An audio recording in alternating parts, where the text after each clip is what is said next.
How to find hidden movies in Netflix. This is a step-by-step guide so you will be able to follow easily. Now this method can work for both of your phones and your Windows computer.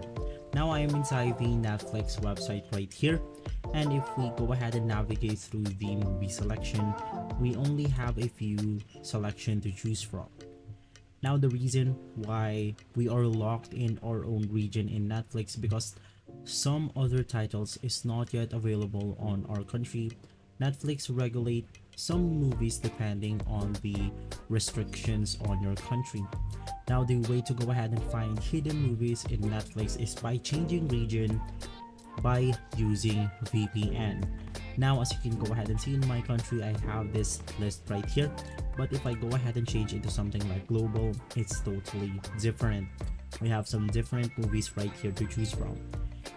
Now as an example, I'm using the Opera GX VPN right here, but you can also go ahead and use something like NordVPN and more. Now I'll go ahead and connect to the Americas server. Right after that, I'll just go ahead and refresh it. And as you can go ahead and see, we have managed to change our Netflix region into Sweden. If I go ahead and browse down right here, it is a totally different page right here. So guys, you can just go ahead and navigate through the regions if you want to find hidden movies in Netflix. If this video has been helpful for you, please consider by liking and subscribing. I'll make sure to see you again next time. And as always, thank you.